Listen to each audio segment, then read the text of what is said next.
Episode 6। Jade স্বপ্ন দেখার পর বয়েডকে সবকিছু খুলে বলে যে ওই গুহার ভিতরে আংখুয়ে বলা বাচ্চাদের হাড্ডি রয়েছে। সেই হাড্ডি যদি আমরা পেয়ে যাই তাহলে আমরা এই শহর থেকে বের হওয়ার রাস্তা খুঁজে পাবো।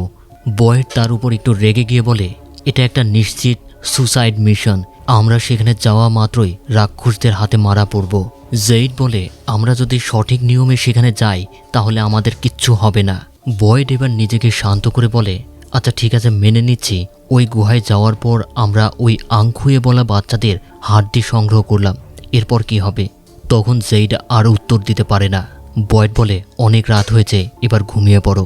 জেইড বলে তুমি আর আমি যখন কলোনি হাউসের বেসমেন্টে গিয়েছিলাম তখন সেখানে একটা গোপন সুড়ঙ্গ অর্থাৎ একটা গোপন দরজা খুঁজে পেয়েছিলাম।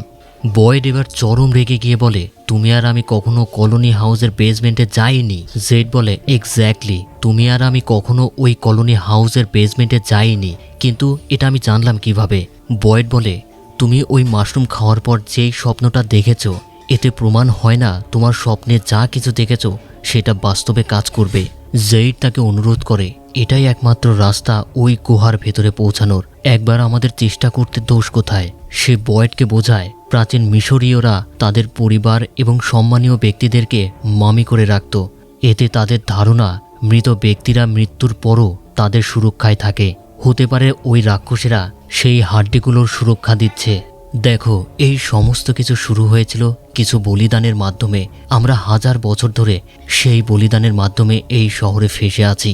একবার যদি ওই হাড্ডিগুলো আমরা পেয়ে যাই তাহলে আমরা ধর্মীয় রিচুয়ালের মাধ্যমে সেই আত্মাদের মুক্তি দিতে পারবো, আর এতে হয়তো এই শহরের টাইম লুপটা ভেঙে যাবে আর আমরা আসল দুনিয়ায় ফিরে যেতে পারবো। যদি কলোনি হাউসের বেসমেন্টের ভেতরে গোপন দরজা খুঁজে পাওয়া যায় তাহলে কি তুমি আমার কথা বিশ্বাস করবে? বয়েড এবার ভেবে বলে হয়তো তোমার কথা বিশ্বাস করতে পারি। তারা দুজন আর এক মুহূর্ত দেরি না করে কলোনি হাউসের বেসমেন্টে চলে যায়। তখন সেখানে অ্যাকোস্টা কাজ করছিল।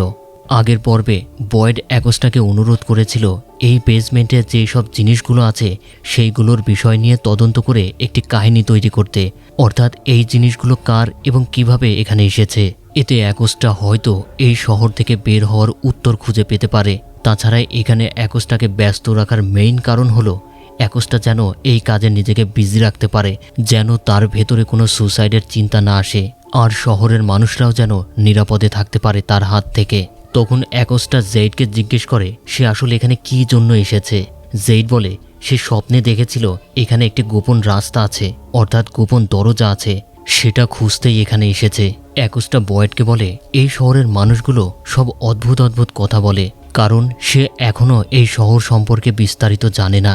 তো জেইড খুঁজতে খুঁজতে তার স্বপ্নে দেখা সেম এমন একটা জায়গা খুঁজে পায়। সে বয়েডকে ডেকে বলে সে ওই জায়গাটা খুঁজে পেয়েছে। তারপর তারা দুজন মিলে ওই জায়গায় যেই জিনিসপত্রগুলো আছে সেইগুলো দ্রুত সরাতে শুরু করে। এক পর্যায়ে তারা দেখতে পায় সেখানে একটা দেওয়াল।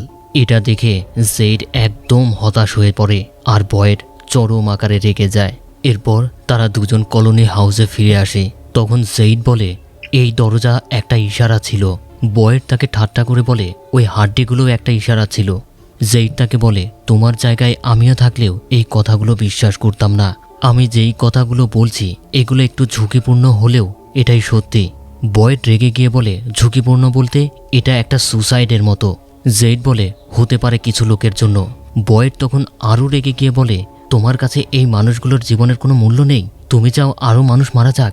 জেইড বলে হাত পা গুটিয়ে বসে থাকলেও তো কোনো লাভ নেই, একটা তো পদক্ষেপ নিতেই হবে। এই পর্যন্ত তুমি কতজনকে হারিয়েছ বলো? এই কথা শুনে বয়েড প্রচণ্ড পরিমাণে রেগে গিয়ে জেইডের কলার চেপে ধরে। তখনই দরজায় কেনি এসে দাঁড়ায়। জেইড বয়েডকে বলে তুমি তোমার দায়িত্ব এবং সাহস দিয়ে এই শহরটাকে পুরোটা রক্ষা করতে পারবে না, তারা তোমার ভেতর থেকে ভেঙে দেবে, তোমাকে বদলে দেবে, এক পর্যায়ে তুমি এই শহরটাকেই হারিয়ে ফেলবে। বয়েড জেইডের কলার ছেড়ে দেয়, তারপর বলে আমাকে উত্তেজিত করার চেষ্টা করো না। জেইড বলে আমি জবাব খুঁজছিলাম আর সেই জবাব আমি পেয়েও গেছি, এটাই আমাদের শেষ সুযোগ। এই কথাগুলো বলে জেইড সেখান থেকে চলে যায়। তখন কেনি বয়েডকে জিজ্ঞেস করে আসলে হচ্ছেটা কি এখানে। কলোনি হাউসের ভেতরের লোকজনের চলাফেরা দেখে বয়েড কেনিকে বলে বাইরে চলো, সেখানেই কথা বলছি। বাইরে এসে কেনি বয়েডকে বলে জেইড যেই হাড্ডিগুলোর কথা বলছে, অর্থাৎ ওই হাড্ডিগুলো পেলে আমরা কি আসলেই ফিরে যেতে পারবো? বয়েড বলে, জেড তো বলছেই তাই, কিন্তু আসলে ওই হাড্ডিগুলো ওখানে মজুদ আছে কিনা সেটাই আমরা নিশ্চিত নই। কেনি বলে, জেড ও তাবিদা পুনর্জন্ম হওয়ার পর থেকে তারা এই তথ্যগুলো পেয়েছে, তাই না? বয়েড জানায় হ্যাঁ। সে কেনিকে বলে, আমি আসলে তোমার কাছে কোনো কিছুই লুকানোর চেষ্টা করছি না। কেনি বলে, আমি জানি বর্তমানে অবস্থাটাই এমন, সব কিছু উল্টাপাল্টাভাবে চলছে। তখন কেনি বলে, তোমার সাথে আমার আরও একটা বিষয় নিয়ে কথা বলার দরকার আছে। সে পকেট থেকে ভিক্টরের আঁকা সেই ছবিটি দেখায়, যেটাতে ইয়েলো ম্যান ভিক্টরের মাকে ছিঁড়ে ছিঁড়ে খাচ্ছিল। ঠিক তখনই কলোনি হাউসের একজন লোক বলে ওঠে, ভিক্টর একদম ছাদের উপরে দাঁড়িয়ে আছে, অর্থাৎ সে হয়তো কোনো সুসাইড করার চেষ্টা করছে। এই কথা শুনে বয়েড ও কেনি দ্রুত ছাদের উপরে চলে যায়। সেখানে বয়েড ভিক্টরকে কনভিন্স করার চেষ্টা করে সে যেটা করছে সেটা ভালো পথ নয়। তখন ভিক্টর বলে, তোমরা কি আমার বাবার ব্যাপারে কথা বলতে এসেছো, যেটা আমি আমার বাবাকে বলেছিলাম, অর্থাৎ ওই ছবিটির ব্যাপারে কথা বলতে এসেছে? বয়েড বলে, হ্যাঁ। সেই ব্যাপারে আমাদেরকে আরও তথ্য দিতে পারবে? ভিক্টর বলে, আমি চেষ্টা করব, এই মুহূর্তে আমার মনে নেই। বয়েড বলে, এই বিষয়টা নিয়ে আমরা ভিতরে আলোচনা করতে পারি। এই কথাগুলো শোনার পরই ভিক্টর সেখান থেকে ঘুরে কলোনি হাউসের ভিতরে চলে যায়। অপরদিকে সারা কিছু রং নিয়ে যাচ্ছিল ঘরের ভিতরে সোফিয়ার জন্য এক্সট্রা রং করে ঘরটাকে মনের মতো করে সাজাতে। ঠিক তখনই সেখানে জুলি হাজির হয়। সে সারাকে বলে, পূর্বে সে তার সাথে যেই ব্যবহার করেছিল সেই জন্য সে ক্ষমা চাইতে এসেছে, কারণ সে তার বাবাকে হারানোর পর বুঝতে পেরেছে এই জায়গাটা আসলে কিভাবে মানুষের মাইন্ডকে কন্ট্রোল করে। এই কথাগুলো বলার পর জুলি সেখান থেকে চলেই যাচ্ছিল। তখনই সারা বলে, আমাকে কি হেল্প করতে পারবে? এই কথা শুনে জুলি অনেকটা খুশি হয়, কারণ সে বুঝতে পেরেছে সারা তাকে ক্ষমা করে দিয়েছে। তারা দুজনই রং করার জন্য ঘরের ভেতরে প্রবেশ করে। এদিকে ভিক্টর ইয়েলো ম্যান সম্পর্কে বয়েডকে জানায় সে ব্রাউন কালারের একটি গাড়ি নিয়ে এই শহরে এসেছিল, তবে তার সাথে আরও লোক ছিল কিনা সেটা সে স্পষ্ট মনে করতে পারছে না। বয়েড বলে, আমাদেরকে ওই গাড়ির কাছে নিয়ে যেতে পারবে, কারণ তার ব্যাপারে আমাদের আরও তথ্য জানা দরকার। সে আসলে আমাদের জন্য বিপজ্জনক নাকি নিরাপদ সেটা স্পষ্ট হওয়া দরকার। ভিক্টর বিরক্ত বোধ করে। তখন ব্যাপারটা বুঝতে পেরে বয়েড তাকে বলে, তোমার ইচ্ছার বিরুদ্ধে আমরা কিছুই করতে চাই না, শুধু ইয়েলো ম্যান সম্পর্কে আমাদের একটা নিশ্চিত ধারণা থাকা দরকার। তখনই দরজায় নক করে ডোনা চলে আসে, আর এটা দেখে ভিক্টর একটু ঘাবড়ে যায়। বয়েড তাকে বলে, এটা নিয়ে দুশ্চিন্তা করার কিছুই নেই। সে ডোনাকে প্রশ্ন করে, তুমি এত তাড়াতাড়ি খাদ্য সংগ্রহ করে এখানে আসলে কিভাবে? ডোনা তাকে উত্তর না দিয়ে বলে, জলদি আমার সাথে এসো। বয়েড ও কেনি তাড়াতাড়ি ডোনার সাথে রওনা হয়। পথে ইথানের সাথে দেখা হলে সে বয়েডকে বলে, ভিক্টর কোথায়? বয়েড বলে, সে নিজের ঘরেই আছে। এই কথা শুনে ইথান তার সাথে দেখা করতে চলে যায়। বয়েড ডোনার কাছে তার ছেলের ব্যাপারে জানতে চাইলে ডোনা বলে সে একদম ঠিক আছে, সে এখন তার স্ত্রী ফাতিমার সাথে দেখা করতে গিয়েছে, আর প্যাটি নামের সেই কলোনি হাউসের মহিলাটি এই মুহূর্তে ট্রিটমেন্ট করার জন্য ক্রিস্টির কাছে গিয়েছে। কেনি জানতে চায় তার কি হয়েছে। ডোনা তাকে উত্তর না দিয়ে বলে, আমার সাথে ভেতরে আসো। বয়েড ভেতরে বডি দেখে জিজ্ঞেস করে, এটা আসলে কে? ডোনা বলে, এটা কলোনি হাউসের রোজার নামের এক ব্যক্তি। তার সাথে কি হয়েছিল সেই বিষয়ে বয়েড জানতে চাইলে ডোনা বলে, তোমাকে বিস্তারিতভাবে বলার এই মুহূর্তে মুডে আমি নেই, তাই আমি সোজাসুজি বলছি। সেখানে লেকের ভেতর থেকে দৈত্য আকারের কিছু পুতুল বেরিয়ে এসে তাদের উপর হামলা করে, আর তাবিদা এই জিনিসটার মাধ্যমে একটা পুতুলকে হত্যা করে। এটা শুধু দেখার জন্য নয়, এটা কাজেরও একটা জিনিস। হামলা করার সময় একটি পুতুল রোজারকে নিয়ে যায় এবং প্যাটির মুখ আগুনে ঝলসে দেয়। ডোনা রজারের বডি দেখিয়ে বলে, সকালবেলা যখন আমরা তার বডি পাই তখন ওই পুতুলগুলো রজারের এই হাল করে রেখেছিল। সেখান থেকে দুইটি পুতুল পালিয়ে যায়। আমরা বেশ কিছু সবজি সেখানেই রেখে আসি, কারণ আমাদের মনে হয়েছে রজারের বডি নিয়ে যাওয়া সবচেয়ে বেশি জরুরি। আরেকদিকে এলিস তার স্ত্রীর মানসিক অবস্থা দেখে সে বেশ হতাশ হয়ে যায়। সে তার স্ত্রীকে হাত ধরে বলে, আমার উচিত ছিল তোমার আশেপাশে থাকা, তোমাকে মানসিকভাবে সাপোর্ট দেওয়া, এজন্য আমাকে কিছুটা সময় দাও, আমি নিজেকে প্রস্তুত করি। তখন ফাতেমা বলে, ছোটবেলায় আমার বাবা আমাকে বেশ কিছু কাহিনী শোনাতো, যেমন জিন, বিষ্ণু, কৃষ্ণা, এমনকি গোলেমের ব্যাপারে। আমি এখন বুঝতে পারছি আমার বাবা কেন এই গল্পগুলো আমাকে শোনাতো, কারণ এই বিশ্বাসগুলো অনেক পাওয়ারফুল। আমি আগে নিজেকে পাওয়ারলেস মনে করতাম, কিন্তু এখন আমি ভেতরে ভেতরে নিজেকে অনেক পাওয়ারফুল মনে করি। এই বিশ্বাসগুলো আমার থেকে কেউ কখনো কেড়ে নিতে পারবে না। দেখো, আমরা বহু অন্ধকার দেখেছি, এমনকি ভয়ে ভয়ে জীবন পার করেছি। এখন আমাকে এই বিশ্বাসগুলো করতেই হবে। ওইদিকে ভিক্টরের সাথে ইথান দেখা করতে তার রুমে আসে। তখন ভিক্টর ব্রাউন কালারের একটি কার আঁকানোর চেষ্টা করছিল, আর এটার মাধ্যমেই সে ইয়েলো ম্যান সম্পর্কে আরও কিছু মনে করার চেষ্টা করছিল। ইথান তাকে প্রশ্ন করে, তুমি ওই ইয়েলো স্যুট দেখে ভয় পেয়েছিলে কেন? ভিক্টর বলে সেই ব্যাপারে সে তাকে কিছুই বলতে পারবে না, কারণ সে একবার এই ব্যাপারে তার পিতাকে বলার পর সে এখন অনেক পেরেশানের মধ্যে আছে। তখন ইথান বলে খাদ্য সংগ্রহ করার জন্য সেটেলমেন্টে যা কিছু ঘটেছে সেই ব্যাপারে সেও তাকে কিছুই বলবে না। ভিক্টর বলে ঠিক আছে। ইথান বলে সেও তার সাথে আর্ট করতে চায়। তখন ভিক্টর তাকে একটি চেয়ার নিয়ে তার সামনে বসতে বলে। এরপর ইথান একটি চেয়ার নিয়ে তার সামনে এসে বসে। তারপর আর্ট করার সময় বলে সেটেলমেন্টে দৈত্য আকারের কয়েকটি পুতুল তাদের উপর হামলা করেছিল এবং তার মা একটি পুতুলকে হত্যা করেছে। ভিক্টর বলে তোমার মা অনেক বেশি সাহসী, অনেকটা আমার মায়ের মতো। অন্যদিকে সোফিয়া যখন যাচ্ছিল তখন সে দেখতে পায় পোস্ট অফিসের ভেতরে হেনরি ইয়েলো স্যুট খুব মনোযোগ সহকারে দেখছে। সে মনে মনে টার্গেট নেয় হেনরিকে সে ক্ষতি করবে, তাই সে বয়েডকে খোঁজার অজুহাতে সেখানে প্রবেশ করে। হেনরি জানায় বয়েড কলোনি হাউসে রয়েছে এই মুহূর্তে। সোফিয়া তাকে বলে আপনার নাম নিশ্চয়ই হেনরি। সে জানায় হ্যাঁ, তার নাম হেনরি। সোফিয়া বলে আপনাকে অনেক পেরেশানি মনে হচ্ছে। হেনরি তার কথায় বিরক্ত হচ্ছিল, সেটা সে বুঝতে না দিয়ে বলে আজকের দিনটা ভালো যাচ্ছে না। এই কথা বলে সেখান থেকে সে বার টেন্ডারে চলে যায়। সোফিয়া সেখানেও চলে যায়। তখন সে দেখতে পায় হেনরির হাতে একটি ড্রিঙ্কসের বোতল। সে আবার কথা বাড়ানোর অজুহাতে তাকে প্রশ্ন করে এই গ্যাস স্টেশনের ভেতরে বার টেন্ডার কীভাবে?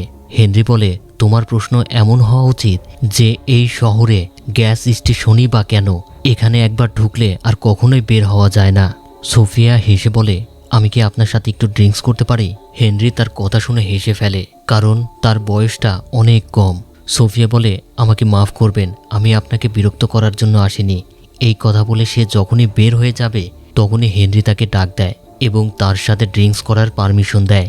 এদিকে কলোনি হাউসে ওই পুতুলগুলোর কথা শুনে বয়েড ভীষণ পেরেশানের মধ্যে পড়ে যায়। তখন তাবিদা বলে ওই পুতুলগুলো ছোটবেলায় তারই ছিল, তার কাছ থেকে একটি লোক কেড়ে নিয়ে ওই লেকের ভেতরে ফেলে দিয়েছিল, কারণ সে মনে করত এই পুতুলগুলো তাকে দুঃস্বপ্ন দেখাতো। এখন জানি না কিভাবে এই পুতুলগুলো মনস্টার হয়ে আমাদের উপর হামলা করলো। তখন কেনি বলে সারার ভাই নেইথান বলেছিল আমরা যেই জিনিসটা বেশি ভয় পাই সেই জিনিসটাই জঙ্গলের একটি অংশীদার হয়ে যায়। এসব কথা শুনে ডোনা ভীষণ অস্থির হয়ে যাচ্ছিল, কারণ একের পর এক শুধু বিপদ যুক্তই হচ্ছে। সে বলে এতদিন রাক্ষস ও ইসমাইলের ভয়ে রাত কাটাতো, এখন তার সাথে যুক্ত হয়েছে এই দুঃস্বপ্ন। বয়েড তাকে একটু শান্ত হতে বললে ডোনা বলে এই মুহূর্তে তার মুখে একটু পানি দেওয়া দরকার। এই কথা বলে সে ঘর থেকে বের হয়ে যায়। ঠিক তখনই তার হার্ট অ্যাটাক হয়। বয়েড তাকে কোনো রকমে ধরে বুকে চাপ দিয়ে নিঃশ্বাস ফিরিয়ে আনার চেষ্টা করে এবং কেনিকে জলদি ক্রিস্টিকে ডেকে আনতে বলে। কেনি দ্রুত ক্লিনিকে ছুটে যায় ক্রিস্টিকে ডেকে আনার জন্য। তখন ক্রিস্টি ক্লিনিকের ভেতরে প্যাটির আহত জায়গায় ট্রিটমেন্ট করছিল। কেনি তাকে খবর দেওয়া মাত্রই ক্রিস্টি ও মেরিয়েল ছুটে যায় কলোনি হাউসে। তারপর ইলেকট্রিক শক দিয়ে ডোনার জ্ঞান ফিরিয়ে আনার চেষ্টা করে, কিন্তু বেশ কয়েকবার শক দেওয়ার পরেও ডোনার কোনো জ্ঞান ফেরে না। সে হাল ছেড়ে দেয়। বয়েড তাকে বলে আবার চেষ্টা করতে। ক্রিস্টি বলে এতে আর কোনো লাভ হবে না, কিন্তু বয়েড কিছুতে এটা মানতে চাইছিল না। সে বারবার তার বুকে চাপ দিয়ে নিঃশ্বাস ফিরে আনার চেষ্টা করছিল, আর সে বলছিল আমি না বলা পর্যন্ত তুমি কখনোই মরতে পারবে না। ঠিক তখনই মিরাকলভাবে ডোনার জ্ঞান ফিরে আসে। মেরিয়েল তার গলায় হাত দিয়ে বলে তার পালস ফিরে এসেছে, তবে এটা অনেক বেশি দুর্বল। ক্রিস্টি বলে অ্যাম্বুলেন্স থেকে দ্রুত মনিটর আনতে হবে। এই কথা শুনে কেনি এক দৌড়ে অ্যাম্বুলেন্সে চলে যায়। তখন মেরিয়েল বলে সেটাকে পাওয়ার দেবে কিভাবে? বয়েড বলে সেটা আমার উপর ছেড়ে দাও। সে এক দৌড়ে চলে যায় জেইডের কাছে। তখন জেইড ও অ্যাকোস্টা কথা বলছিল। বয়েড তাকে জিজ্ঞেস করে রেডিও সংযোগ দেওয়ার জন্য যে তার সে ব্যবহার করেছিল সেই তারগুলো এখন কোথায়। জেইড জানতে চায় সে সেটা দিয়ে কি করবে। বয়েড বলে ডোনার হার্ট অ্যাটাক হয়েছে, এখন সেটা দিয়ে মনিটরে পাওয়ার দিতে হবে। জেইড বলে সেটা স্টোর রুমে রয়েছে। এই কথা বলে সে বয়েডকে নিয়ে সোজা স্টোর রুমে চলে যায়। তখন রজারের বডি দেখে জেইড জিজ্ঞেস করে এটা আবার কে? বয়েড বলে এখন এই সব বিষয় নিয়ে আলোচনা করার সময় নয়, আমি তোমাকে পরে সব খুলে বলবো। এখন বলো সেই তারগুলো কোথায়? জেইড বলে তারগুলো এই বডির নিচেই পড়ে আছে। তারা দুজন তাড়াতাড়ি সেই বডিটি সেখান থেকে সরানো মাত্রই জেইড তাকে দেখে প্রচণ্ড ভয় পেয়ে যায়। বয়েড বলে, এখন নিজেকে সামাল দাও, কারণ এই মুহূর্তে ডোনার সাহায্য দরকার তোমার। তখন জেইডের হুঁশ ফেরে। এরপর তারা দুজন এক দৌড়ের কলোনি হাউসে চলে আসে এবং ডোনার কামরায় প্রবেশ করে। তখন কলোনি হাউসের সবাই বাইরে অপেক্ষা করছিল। ইথান তার মাকে জিজ্ঞেস করে ডোনার কি হয়েছে। তাবিথা বলে, কিছুক্ষণ আগে ডোনার হার্ট অ্যাটাক হয়েছিল। ইথান বলে, ওই সেটেলমেন্টের কারণে নাকি ওই ডলের কারণে? তাবিথা জানায়, সেসব কারণে নয়, মাঝে মাঝে মানুষের এমনটা হয়। ইথান জানতে চায়, ডোনা কি মারা যাবে? তাবিথা বলে, এমন কিছুই হবে না। ইথান বলে, সে শেষবারের মতো ডোনার সাথে দেখা করতে চায়, কারণ এখানকার মানুষ যে কোনো মুহূর্তেই মারা যেতে পারে। তাই সে শেষবারের মতো সে ডোনাকে গুড বাই জানাতে চায়। এবার তাবিথা রাজি হয়ে যায়। এদিকে জেইড সেই তারের মাধ্যমে একটি লাইন থেকে পাওয়ার দেয়। তখন মনিটর অন হয়। ক্রিস্টি বয়েডকে বলে, ডোনার অবস্থা এখন অনেক ভালো, তার পালস স্টেবল রয়েছে। বয়েড বলে, তাহলে তার হুঁশ ফিরছে না কেন? ক্রিস্টি বলে, আমরা এখন পর্যন্ত জানি না কতক্ষণ যাবৎ ডোনার ব্রেনে অক্সিজেন পৌঁছায়নি। বয়েড অনেক বেশি ফোর্স করলে ক্রিস্টি বলে, এখন আমরা কিছুই বলতে পারছি না। তখনই ইথান ডোনার সাথে কয়েক সেকেন্ড কথা বলার জন্য কেনির মাধ্যমে পারমিশন চায়। ক্রিস্টি আসতে বলে। ইথান ভেতরে প্রবেশ করে ডোনাকে উদ্দেশ্য করে বলে, তুমি বলেছিলে ভয়ে আমাদেরকে হিরো বানায়, আমি চেষ্টা করব নিজেকে সাহসী বানানোর। ইথান তাকে আই লাভ ইউ বলে সেখান থেকে বের হয়ে যায়। এদিকে হেনরি সোফিয়ার সাথে ড্রিঙ্কস করে অনেক বেশি মাতাল হয়ে যায়, একদম সে তার নিয়ন্ত্রণের বাইরে চলে যায়। তখন সোফিয়া একটা জিনিস আনার নাটক করে ইচ্ছাকৃতভাবে তার হাত কেটে হেনরির সামনে এসে দাঁড়ায়। হেনরি বলে, আশেপাশেই হয়তো কোনো ব্যান্ডেজ আছে, তাই সে সেটা খুঁজতে যায়। আর এই সুযোগে সোফিয়া তার রক্ত হেনরির গ্লাসের ভেতরে ঢেলে দেয়। আরেকদিকে র্যান্ডাল ডিনার হাউসের দিকে যাচ্ছিল। তখন বাঘটা কিছু সবজি নিয়ে যাচ্ছিল কলোনি হাউসে। র্যান্ডাল তাকে জিজ্ঞেস করে এটা সে কোথায় নিয়ে যাচ্ছে। বাঘটা বলে, ডোনার হার্ট অ্যাটাক হয়েছে, তাই সে কলোনি হাউসে যাচ্ছে সবার জন্য রান্না করতে, কারণ ডোনার চিন্তায় এখন পর্যন্ত সেখানে কেউই খাওয়া দাওয়া করেনি। র্যান্ডাল বলে, এই কাজে আমি তোমাকে কি সাহায্য করতে পারি? বাঘটা বলে, সেটা করলে ভালোই হয়। র্যান্ডাল তখন বাঘটার হাত থেকে সবজির ছুরিটি নিয়ে নেয়। অন্যদিকে সারা ও জুলি ঘরের ভেতরে রং করছিল। তখন তাদের ভেতরে আবার ভালো একটা বন্ধুত্ব হয়ে যায়। এক পর্যায়ে জুলি তার পিতার কথা বলে অনেক বেশি ইমোশনাল হয়ে যায়। তখন সারা তাকে জিজ্ঞেস করে, তুমি বলেছিলে আমার অবস্থা তখন কেমন হয়েছিল সেটা তুমি এখন বুঝতে পারো, এটা কিভাবে? জুলি বলে, এই শহরের অদৃশ্য শক্তি আমাকে বুঝিয়েছিল টাইম ট্র্যাভেল করে অতীতে গিয়ে তার বাবাকে ফিরিয়ে আনার। এই জন্য আমি টাইম ট্র্যাভেলও করেছি, কিন্তু পারিনি। তখন সারা তাকে জড়িয়ে ধরে তার বাবার জন্য সান্ত্বনা দেয়। এদিকে মেরিয়েল ডোনার রুম থেকে বেরিয়ে এসে বয়েডকে বলে, এখন উচিত কিছুটা সময় তার সাথে কাটানোর। বয়েড ডোনার রুমে যায়। তখন ক্রিস্টি বলে, এখন তুমি এখানে কিছুটা সময় কাটাও, আর যদি ডোনার জ্ঞান ফিরে আসে তাহলে আমাকে ডাক দিও, আমি আশেপাশেই রয়েছি। এই কথা বলে ক্রিস্টি রুম থেকে বেরিয়ে যায়। তখন বয়েড ডোনাকে উদ্দেশ্য করে বলে, যে করেই হোক তোমার চোখ খুলতেই হবে, কারণ তোমাকে ছাড়া আমি এই কাজ অর্থাৎ এই লড়াই একা করতে পারবো না। তোমার আমার অনেক কাজ বাকি রয়েছে। সেই সব কথা বলতে বলতে ইমোশনাল হয়ে যায়। সে বলে, আমি তোমাকে গুড বাই বলতে আসিনি। তখনই তার সামনে ফাদার খাত্রির আত্মা হাজির হয় এবং সে বয়েডকে উদ্দেশ্য করে বলে, যদি ডোনার জ্ঞান না ফেরে তাহলে তুমি কি করবে? বয়েড বলে, এইসব প্রশ্ন করা বাদ দাও, কেন তার চোখ খুলবে না? তার চোখ খুলতেই হবে। বয়েড ফাদার খাত্রিকে তার অতীতের কথা বলে, যখন সে প্রথম তার পরিবারকে নিয়ে এই শহরে এসেছিল। তারপর ফাদার খাত্রি তাকে নিয়ে বেসমেন্টে লুকিয়েছিল, আর সেখানেই ডোনা ও ডেলের সাথে তার প্রথম পরিচয় হয়। সে এইভাবে ফাদার খাত্রিকে আরও অনেক কথা বলে, কিভাবে তারা একে অপরের শত্রু থেকে ভালো বন্ধুত্বে পরিণত হয়েছিল। এক পর্যায়ে ফাদার খাত্রি বলে, যেই তোমাকে যেই দরজার কথা বলেছিল তুমি সেই কথা কেন বিশ্বাস করছো না? এখন সময় হয়েছে এই শহরের মানুষদেরকে আসল দুনিয়ায় ফিরে যাওয়ার। বয়েড তার উপর রেগে গিয়ে বলে, এটা এখন এই কথাগুলো বলার সময় নয়। তখনই ডোনা বয়েডের নাম ধরে ডেকে ওঠে। বয়েডকে কিছু একটা বলতে চাচ্ছিল, কিন্তু বয়েড ডোনাকে বলে, এই মুহূর্তে তোমার কথা বলার কোনো দরকার নেই। সে ক্রিস্টিকে ডাক দেয় ভেতরে প্রবেশ করার জন্য। জলদি ক্রিস্টি ও মেরিয়েল ভেতরে প্রবেশ করে। তারপর দেখে ডোনার অবস্থা আগের থেকে অনেক বেটার। বয়েড সেই রুম থেকে বেরিয়ে এসে সবাইকে জানায় ডোনার হুঁশ ফিরেছে, সে এখন আগের থেকে অনেক ভালো আছে। এই কথা শোনার পর সেখানের সমস্ত মানুষ হাঁপ ছেড়ে বাঁচে। তারপর বয়েড প্যাটি নামের সেই মহিলাকে বলে, এই খবরটা বাকি লোকদেরকেও জানিয়ে দিতে। এরপর বয়েড নিচে চলে যায়। এদিকে হেনরি সোফিয়ার রক্ত মেশানো সেই ড্রিঙ্কসটি পান করে বলে, এই পেগটি আগের তুলনায় অনেক বেশি স্ট্রং। তখন সোফিয়া হেনরিকে বলে, কয়েকদিন ধরে একটি প্রশ্ন আমার মাথায় প্রচণ্ড ঘুরপাক খাচ্ছে, কোনোভাবে সেটা মাথা থেকে বের হচ্ছে না। আমি কি তোমার কাছে প্রশ্নটি করতে পারি? হেনরি তাকে অনুমতি দেয়। তখন সোফিয়া বলে, এই শহরে যেই রাক্ষসগুলো রাতের বেলায় বেরিয়ে আসে এবং মানুষের উপর হামলা করে, এমনকি এই শহরে ঢোকার পর কেউ আর বের হতে পারে না, তোমার কি মনে হয় না এই সব কিছু একটা স্বপ্ন? আমার কাছে সব কিছুই অবাস্তব মনে হচ্ছে। আর এই প্রশ্নটি হেনরিকে অনেক বেশি ভাবায়। ওইদিকে বয়েড যখন স্টোর রুমের সামনে আসে, তখন আবার ফাদার খাতরি তার সামনে দাঁড়ায়। সে বলে, ডোনার জন্য সুখবর, তবে রোজারের জন্য তার অনেক আফসোস হচ্ছে, কারণ ওই পুতুলগুলো তোমার লোকদের উপর আক্রমণ করেছিল। এই কথাগুলো বয়েডের সূচের মতো বিচ্ছিল। সে ফাদার খাতরিকে বলে, তাবিতা বলেছিল লোকদের ভয় এবং তাদের দুঃস্বপ্ন মৃত্যুর পর জঙ্গলের অংশীদার হয়ে যায়। এটা কি সত্যি? ফাদার খাতরি বলে, হতেও পারে। বয়েড বলে, তাহলে শুরু হয়ে গেছে। ফাদার খাতরি জানতে চায় কি শুরু হয়ে গেছে। বয়েড বলে, মার্টিন নামের এক লোকের সাথে তার দেখা হয়েছিল। সে বলেছিল জঙ্গল থেকে যেই রাক্ষসগুলো রাতের বেলায় বেরিয়ে আসে সেটা কেবল শুরু। সে ফাদার খাতরিকে জিজ্ঞেস করে, জেইড বলেছিল ওই টানেলের ভেতরে বাচ্চাদের হাড্ডি আছে, এটা কি সত্যি? ফাদার খাতরি বলে, সেটা আমি জানি না। বয়েড রেগে গিয়ে বলে, তাহলে তুমি কি জানো? ফাদার খাতরি বলে, আপাতত এতটুকু জানি, তোমার হাতে খুব বেশি একটা সময় নেই।